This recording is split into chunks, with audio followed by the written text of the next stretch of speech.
Bom, agora vamos conhecer um pouco mais sobre memória humana, sobre concentração. Nós vamos falar de problemas de memória. Eu tenho percebido que nos cursos de memorização, cada vez mais os jovens frequentam esse curso em busca de uma melhor memória, mais concentração.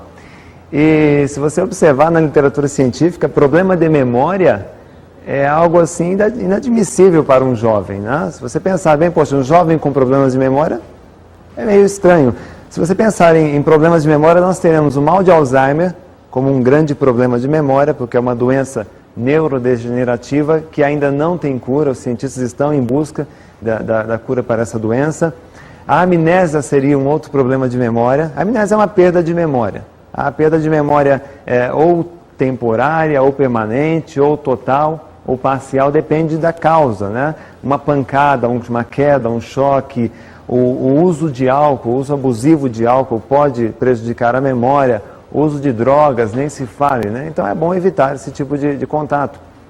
O choque emocional também pode causar amnésia, assim como situações nas quais você não teria lógica, né? Mas acontece, por exemplo, um choque térmico, né? Uma pessoa sai de um vapor muito quente, de uma sauna, e imediatamente já entra numa ducha gelada. Ela literalmente entra numa fria porque já existem relatos de perda de memória devido ao choque térmico. Então é bom que saia do vapor, espere um pouquinho e depois entre numa ducha, não tão gelada de preferência, tá certo? Amnésia, mal de Alzheimer. O lapso de memória, os brancos na memória é um outro problema que nós temos com frequência, tá certo? Agora, este nós temos com frequência por quê? Porque esse acomete todas as pessoas. Desde a criança, o jovem, o adulto, o idoso, o lapso de memória é uma espécie de perda temporária de memória. A pessoa perdeu a memória ou por um estado fisiológico, né, por não ter se alimentado, por exemplo, não ter dormido, estar cansada, ou tem um lapso de memória devido, como ocorre com a maioria, devido a um nervosismo, uma ansiedade, um estresse. Por exemplo, o branco na memória na hora de uma prova. O estudante ele se preparou o mês inteiro, estudou toda a matéria, ele sabia toda a matéria. Chega na hora da prova, ele fica nervoso, ele encara a prova como um grande desafio e não deveria ser assim. Naquele nervosismo, naquela ansiedade, naquele estresse, ele acaba tendo seus bloqueios. Ele não consegue lembrar do conteúdo que estudou e sabia na casa dele.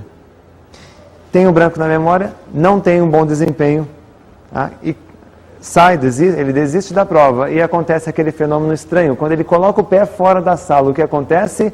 Lembra de tudo. Quer dizer, ele tinha informação, ele conhecia a informação, mas ele não tinha acesso àquela informação.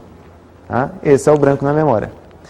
Numa entrevista para o emprego, veja quantos prejuízos pode causar. Numa entrevista para um emprego, por exemplo, numa conversa que você tem com alguém, numa aula que você esteja ministrando, num seminário em sala de aula, e mesmo numa conversa. Sabe, você tenta lembrar o nome daquela atriz, sabe aquele filme, lembra do nome daquela rua, como que é mesmo? Esse parece que é contagioso, que a outra pessoa também fica tentando lembrar e não consegue. E aí quando os dois relaxam, ou quando vocês desistem daquele tipo de assunto, você lembra da informação. Tá certo? Então esses são os 3 problemas de memória mais frequentes. Então você pensa, poxa, mas eu não tenho mal de Alzheimer, eu não tenho amnésia e também não tenho tantos lapsos de memória assim. Mas agora eu sinto que existe alguma coisa errada, porque eu leio um texto, já não lembro do que li. Eu converso com uma pessoa, eu ouço o nome dessa pessoa, daí a pouco eu já não lembro mais do nome dela. Ou mesmo eu ouço um número de telefone, não consigo lembrar deste número. O que está acontecendo comigo? Deve ter alguma coisa errada. E na verdade tem, pessoal. Tem. É que o mundo, ele está mudando. O mundo hoje é um mundo moderno, um mundo onde nós temos muita informação, chegando por todos os meios, por todos os veículos, pelo telefone, você recebe pelo rádio, pela internet, pela televisão, jornais, revistas. Então, muita informação para pouco tempo. Pior, quando eu não sei lidar com a informação, eu fico angustiado. Quantos aqui não assinam uma revista, 1 ou 2 revistas, a revista chega na tua casa toda semana, você não dá tempo de ler, fica ali no plástico, você promete para si mesmo, olha, eu vou ler essa revista, deixa aqui. Agora vai passando o tempo, vai acumulando a revista, você compra um livro, você compra um DVD. Então eu vou assumindo compromisso com informações que eu não terei tempo de processar. Isso vai me dando uma ansiedade, uma certa angústia. Tá? E nessa angústia, na condição de leigo, eu acabo colocando a culpa na memória. Então, é claro que o mundo hoje, esse mundo de muita tecnologia, tá? Você tem que fazer a sua escolha. A tecnologia na tua vida representaria prisão ou liberdade? Olha, hoje nós temos muitas opções de tecnologia e muitas dessas opções drenam aquilo que nós temos de mais precioso, que é o nosso tempo. Tempo, ele é escasso. O volume de informações aumenta cada vez mais. Então, o que acontece? Estima-se que hoje uma pessoa que tem a televisão, internet em casa, telefone celular, DVD, câmera digital, ela perca em média 24 horas por semana atrás de informações que não acrescentam em nada em suas vidas. 24 horas por semana, 4 dias por mês, 48 dias por ano atrás de coisas que não acrescentam. E por que nós temos essa angústia? Porque se eu fico me entretendo com coisas que não acrescentam, outras prioridades eu não terei tempo, como o meu estudo, a minha família, o meu trabalho. Então acaba ficando essa confusão mental. Então, claro que a tecnologia deveria libertar, tá? Deveria criar tempo livre. Para algumas pessoas não é isso que acontece.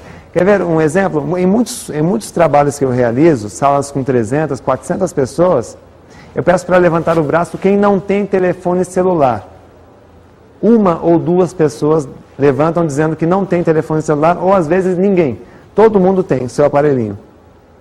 Então eu pergunto, poxa vida, quem aqui, quando não tinha a memória, a agenda de bolso, né?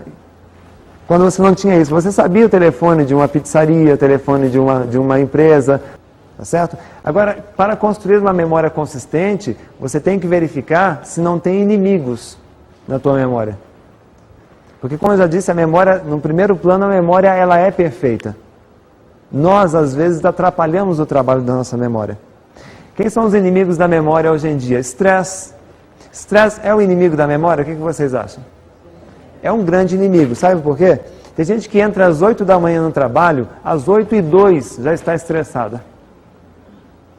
E tem aqueles que nem chegaram, não sei, 15 para as 8 já está de cabeça quente. Lá no trânsito ficou aborrecido com alguma coisa. E veja, estresse, estou estressado, né? A primeira coisa que eu perco é a condição de memorizar. Aliás, tem só estresse? Não. Estresse, ansiedade, depressão, preocupação, irritação, medo são inimigos da memória. E fazem a gente sentir alguns sintomas. Vejam só, sintomas de quem vive no limite. Primeira coisa, falta de concentração. Se eu estressei às 8h10 da manhã, às 8h10 da manhã já não terei concentração. E junto com a falta de concentração, eu terei dificuldade em memorizar o que estou aprendendo. Tá? E também sentirei dificuldade em lembrar, quer dizer, tem os meus lapsos de memória, que são os famosos brancos. E veja, não consigo memorizar, não